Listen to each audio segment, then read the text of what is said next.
আসসালামু আলাইকুম। Hello beautiful people's, আজকে আপনাদের সাথে আমি শেয়ার করতে যাচ্ছি আমাদের রেস্টুরেন্টের একটা সিগনেচার ডিশ স্প্যাগেটি কার্বোনারা। ইউরোপিয়ানদের সবারই পছন্দের একটা খাবার এবং পর্তুগিজদের তো অবশ্যই। যাই হোক, কি কি ম্যাটেরিয়ালস দিয়ে এটা তৈরি করে থাকি সেটা আপনাদের সাথে শেয়ার করতে যাচ্ছি। অলিভ অয়েল এবং একটু গার্লিক দিয়ে একটু গরম করে নিচ্ছি। তারপর গার্লিকটা হালকা লাল হওয়ার পরে দিয়ে দিচ্ছি নাতা দেওয়ার পরে একটু হোয়াইট পাউডার, একটু পরিমাণ মতো সল্ট দিয়ে কিছু সময় নাড়তে হবে এবং কিছু সময় নাড়ার পর আমরা দিয়ে দিব স্প্যাগেটি দেওয়ার পর কিছু সময় হবে গরম হওয়ার জন্য, যাতে সুন্দর মতো কুক হয়। ভালোভাবে কুক হওয়ার পরে এখন আমাদের ডিমের হলুদ অংশটা দিয়ে দিতে হবে, যাতে সুন্দর একটা স্মেল এবং সুন্দর একটা কালার হওয়ার জন্য, এবং স্মেল আসার জন্য আমরা দিয়ে দিচ্ছি পারমেজানো চিজ, যেটা খাবারটাকে সুন্দর একটা স্মেল দিয়ে থাকবে। স্প্যাগেটি কার্বোনারাটা অলরেডি হয়ে গেছে, আপনারা দেখতেই পাচ্ছেন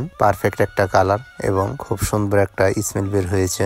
আমাদের খাবারটা এখন ডেলিভারির জন্য পুরোপুরি প্রস্তুত, আমরা ডেলিভারির জন্য রেডি করছি। আমার কুকিং এর অভিজ্ঞতা থেকে বলতে চাই, আসলে যে কোনো খাবারই হোক না কেন, যদি পারফেক্ট একটা কুক হয়, সেটা যে খাবারই হোক সেটা অবশ্যই ভালো হবে এবং অবশ্যই সুস্বাদু হবে। অনলাইনে এই স্প্যাগেটি কার্বোনারাটাই আমরা সবচেয়ে বেশি অর্ডার দিয়ে থাকি। সকলের প্রতি ভালোবাসা রইল, সবাই ভালো থাকবেন, আল্লাহ হাফেজ।